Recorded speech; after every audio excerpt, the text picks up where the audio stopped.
माझ्या बायकोची काळजी घेशील ना? वामन दादा नंतर या घरात कर्ता पुरुष मीच आहे। परशुरामला नाही ऐकायची सवय नाही, गपचूप घटस्फोट देऊन टाकायचा। या नवरा बायकोंचं काय करायचं काय कळतच नाही। बघा तेव्हा लहान मुलांसारखे एकमेकांवर चिडत असतात।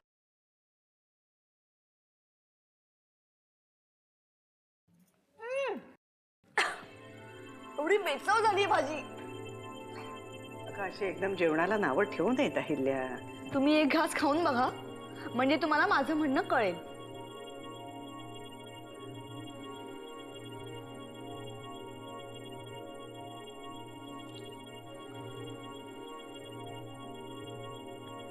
जानकी, काय झालं ग? सगळे नोकर ना माजले, त्यांना एकदा सरळ केलं पाहिजे। पण ही भाजी तू केलीस ना? बापरे, म्हणजे माझं चुकलंच। मला माफ करा हा, खूप बोलले ना मी। आता काय, भाजी कशीही असली तरी खावीच लागेल। मालकीणबाईंनी केलीये ना। चुकलं माझं, लक्ष नव्हतं। असू दे, ती मिठाची बरणी दे इकडे।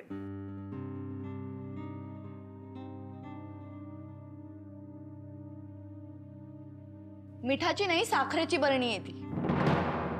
आज तू काही जागेवर दिसत नाहीयेस मला। काय झालं जानकी? अगं काय एवढी बावचळली आहेस? आत्याबाई, लाडाच्या व्यक्तीकडून एखादी चूक झाली तर ती पदरात घालावी। हे तू मला सांगायची गरज नाहीये। आत्या, अगं तुमच्या सगळ्यांच्या जेवणाची अजून चव वाढेल अशी एक बातमी तुम्हाला लगेच देतो। खरंच? तशी जेवणात चवीची गरज आहेच, बोला। काय असो आत्या, वाकणीसांचा फोन आला होता। हा, नगरची दादाची सभा अप्रतिम झाली, धमाल आली म्हणे। अरे वा। आणखीन काय म्हणाले वाकणीस काका? नाही, तसं पुढे काही बोलणं नाही झालं, नंतर फोन करतो म्हणाले। एनिवे, चालू दे तुमचं, मी एवढंच सांगायला आलो होतो। मी पण आलेच।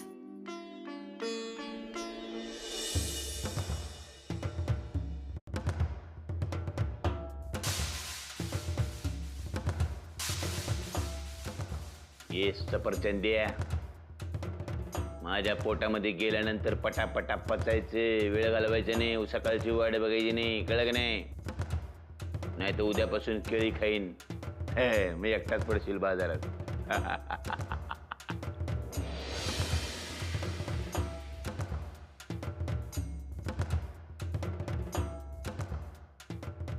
का हो, थोबाड का पडलं मला बघून?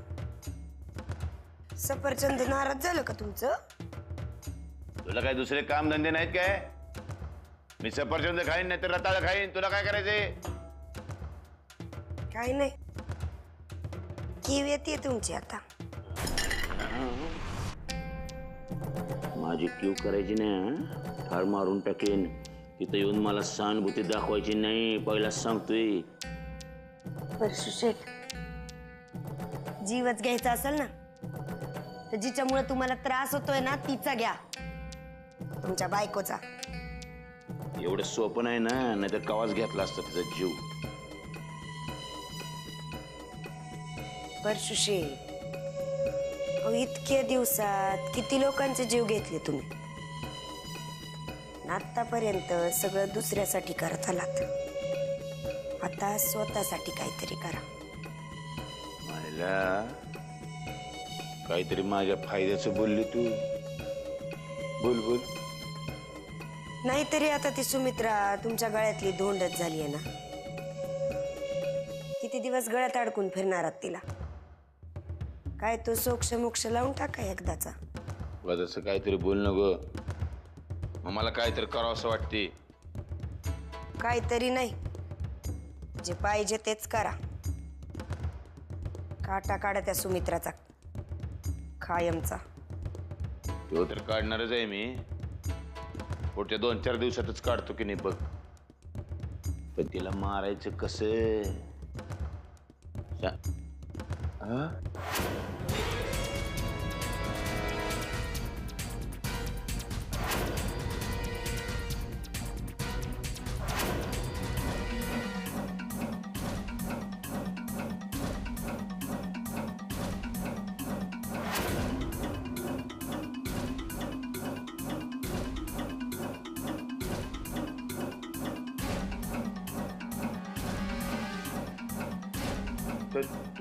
तू काय करते इथे?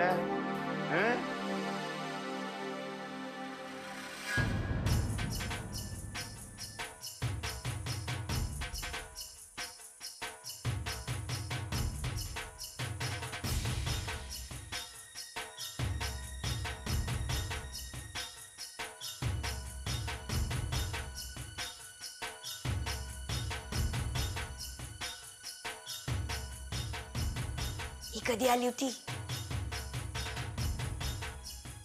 मला सांगून नाही आली ती. मला काय विचारते तू? हो पण आता तिने सगळं ऐकलं असेल मग. मी तुला ठार मारीन. तू माझ्या आयुष्यात आल्यापासून रोज काहीतरी विचित्र घटना घडत्यात. परशु शेठ जरा दमानी घ्या. काहीतरी मार्ग काढू आपण. काय मार्ग काढणार? मार्ग काय कपाळ काढणार? ही बाया गेली की नाही, ती सगळं जाऊन जानकीच्या कानामध्ये वाचणार. जानकी काय करणार? या विषयावर म्हातारी समोर कीर्तन लावणार आणि म्हातारी लाडक्या मुलाचा हात धरून माझी धिंड काढणार. नाही असं काही नाही होणार. ही बया जर बाहेर जाऊन काही बडबडली ना तर माझंही काही खरं नाही. तुझं काय खरं नाहीच आहे. तू जाशील तिकडं चंबू गबाळ घेऊन गावाला. मला इथं या घरामध्ये आयुष्य काढायचे. माझ्या आयुष्याचे 12 वाजवलीस तू. तुझा बहित नाही. तू निघ. परशु शेठ, मी इथं असेपर्यंत काही होणार नाही तुम्हाला. नका काळजी कर. तर ही बाई बाहेर जाऊन बोंब मारायच्या आधी ना मीच बाहेर जाऊन बोंब मारते. अरे बाई, तू आता आणि नवीन नाटक काय करू नको. कळलं की नाही? तू निघ बाईत ना, निघ. परशु शेठ, बघत राहा फक्त आता. डोंबल बघणार.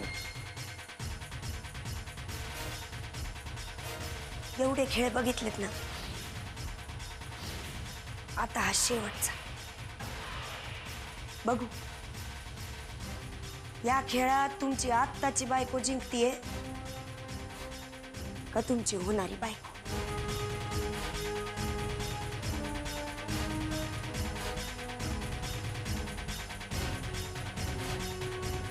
मायला बाई आहे का भिताड आहे? देवा, यात वाचू रे बाबा.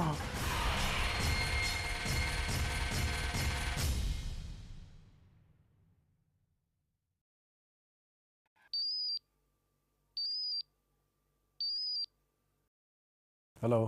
कशी झाली सभा? गर्दी होती? हे सगळं आत्ताच बोलायला हवं का? मी आल्यावर सांगेन तुला. अहो तुम्ही रागवू नका ना माझ्यावर. ते रात्रीतून फोन बंद पडला. मी तो चार्ज करायला विसरले होते. ठीक आहे, मी आल्यावर बोलूया. हां, नका ना रागवत माझ्यावर. अहो मी रात्रीतून 2-3दा दचकून सुद्धा उठले. मला वाटलं तुमचा फोन आलाय, पण नव्हता केला तुम्ही फोन. हे बघ जानकी, मी आत्ता खूप घाईत आहे. मी आल्यावर तुला सगळं सांगेन. हां, बाय. हॅलो.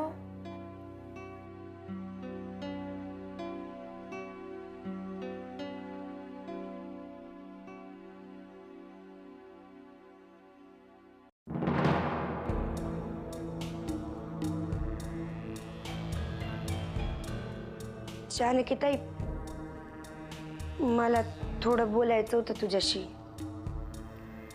मग बोल ना. आता परवानगी कशाला विचारतेस माझी? नाही, कळत नाहीये कसं बोलू. तुला काय वाटल? परशुदा काही बोलले का? नाही नाही, ते नाही काही बोलले. आत्याबाई, अहिल्याताई, नाही, मग कोण बोललं तुला? सुमिताई, त्या बोलल्या मला. सुमिताई? कसं शक्य आहे? रोजच बोलतात. मला म्हणतात चिवला सांभाळायला आता मी आली आहे, तुझी काही गरज नाही. नाही सुगंधा, सुमिताई असं काहीतरी बोलणं शक्यच नाही. मी चांगली ओळखते तिला. मला बोलल्या ना त्या. परशु शेटने माझ्या बरोबर काय केलं ते कळलं असेल त्यांना बहुधा. ते तिला कळलं तरी ती तुझ्याशी असं वागणार नाही, मला माहिती आहे. आता तुला खोटच वाटत असेल. राहिलं. अगं, खोटं वाटण्याचा प्रश्न नाहीये, पण तुझा काहीतरी गैरसमज झालाय. सारखं माझ्याशी वाईट बोलतात. चिवला जवळ पण घेऊ देत नाहीत मला. हिडीस पिडीस करतात सारख्या. वेड्या माणसाचा काय भरोसा. सुगंधा, सुमिताई वेडी नाहीये. नाही, चुकलं माझं, पण मी तरी काय करू सांग. मला लय भीती वाटते त्यांची. नको काळजी करूस. तुमच्यातले गैरसमज मिटते. चा.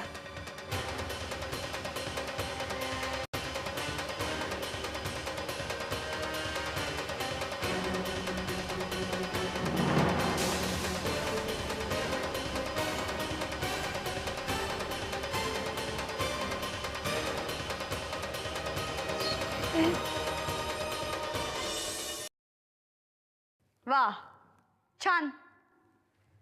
नुसते बसून आहात ना? मग जेवायला का नाही आलात?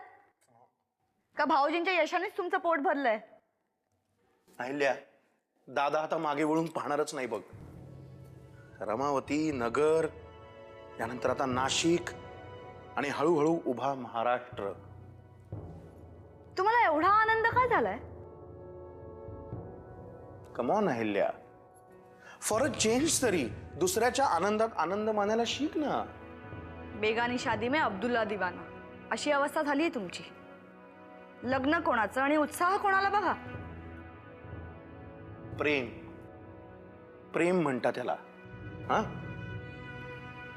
दुसऱ्याच्या आनंदात जो आनंद मानून घेतो, सुख मानतो, अहिल्या तो खरा माणूस. नाहीतर जनावरं आणि माणसं याच्यात काय फरक आहे ग? उगाच भाषण करण्याची गरज नाही. मी एवढंच विचारायला आले की या सगळ्या पावसात एखादा शिंतोडा तरी तुमच्यावर उडालाय का? अच्छा, असं आहे हे. आईला मी काय सांगतोय ते नीट ऐक. मी वकील आहे आणि दादा राजकारणी.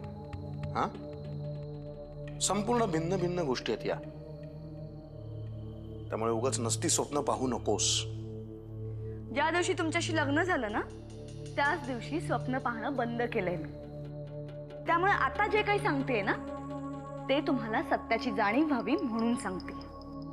अरे बाप रे.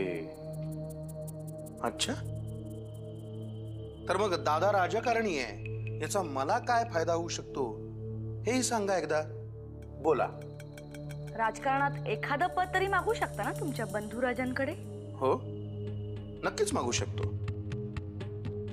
पण समजा मलाच त्यात रस नसेल तर? मग माझ्यासाठी मागा.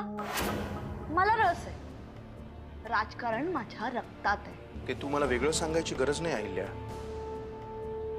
गेल्या वेळेला युगंधरा प्रकरणात आपण जो काही तमाशा केला तो सगळ्या घरांनी पाहिलाय, नाही का? त्याच वेळेला आपली राजकीय योग्यता काय आहे जगाला माहिती झाली आहे. बरं ठीक आहे, माझ्यासाठी जाऊ दे. स्वतःसाठी काहीतरी मागा. उद्या भाऊजी सत्तेवर आले तर मंत्री व्हाल तुम्ही. तुला ती म्हण माहिती ना अहिल्या, अजून वसलं नाही शहर आणि टाकू हजर. तसं करतेस तू. जरा जमिनीवर येऊन विचार कर. निवडणुका व्हायच्यात अजून, आणि निवडणूक जिंकणं इतकं सोपं नसतं. अच्छा, मग जगात सोपं काय असतं ते तरी सांगा ना. मूर्खासारखा विचार करणं खूप सोपं असतं.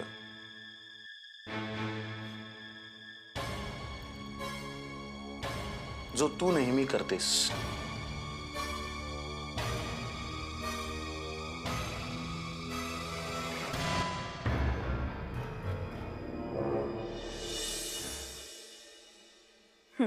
हे घे.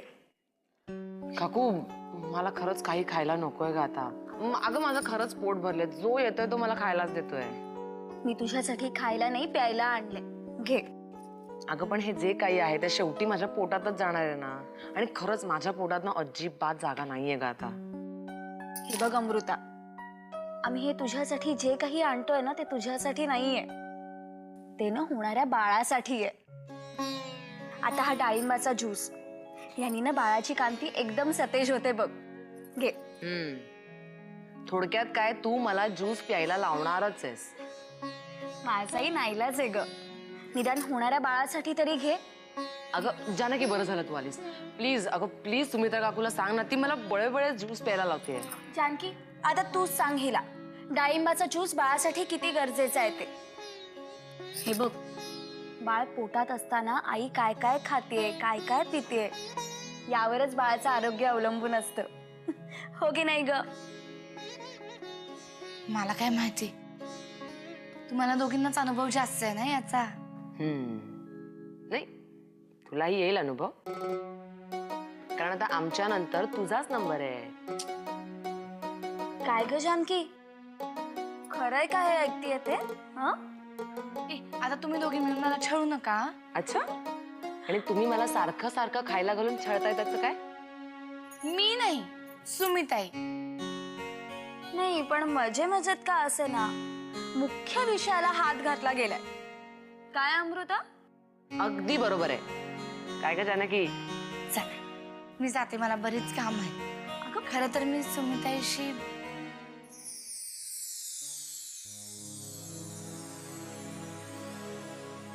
काय ग जानकी, काही काम होतं का?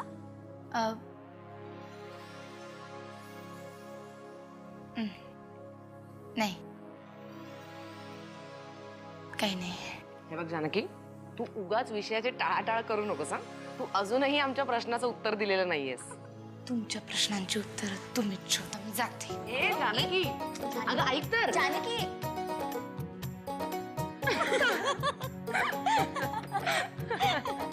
चला अमृता, आता पिऊन घे. नाही काकू, खरंच नको. अगं अशी काय? अगं काकू खरंच पिऊन पोट घे भरलंय. बरं. पण तू सांगते थोडं आई. थोडं थोडं हा पिते थोडं.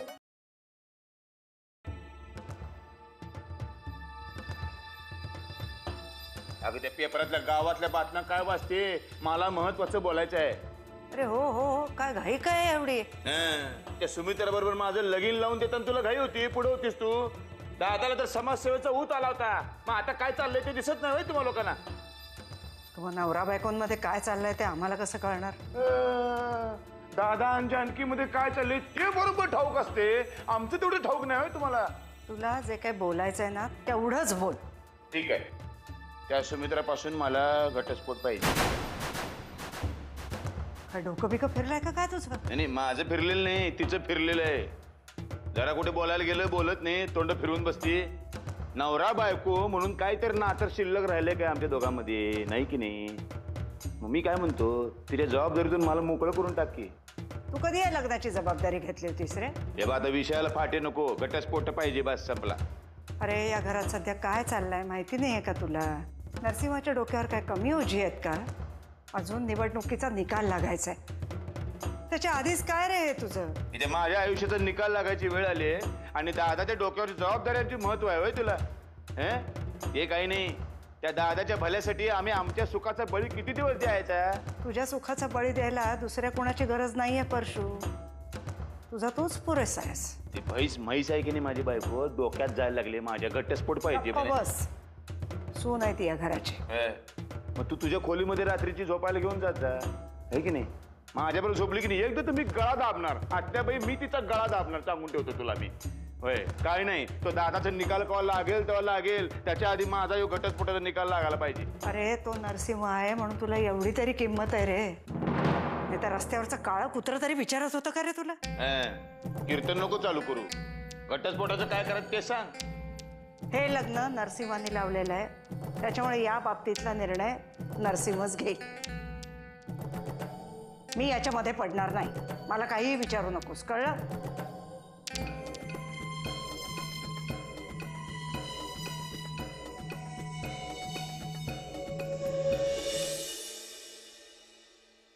या अभिनंदन, त्रिवार अभिनंदन. आता रमावती नंतर नगर. क्या बात.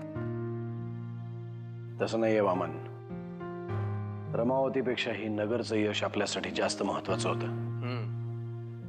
रमावती तरी आपलंच आहे पण नगर आपल्यासाठी नवीन आहे. हो साहेब, आता संपूर्ण महाराष्ट्रामध्ये आपल्याला झेंडा रोवायचा आहे. यापुढची प्रत्येक सभा यशस्वी होईल. होणार होणार वाकनीस, नक्कीच होणार. आता नगर तर झालंच आहे. यानंतर नाशिक. नाशिक तर काय आपला बालेकिल्लाच आहे. त्यामुळे यश ओघाओघानं येईलच. तुम्ही कधी आलात? मला कोणीच कसं बोललं नाही.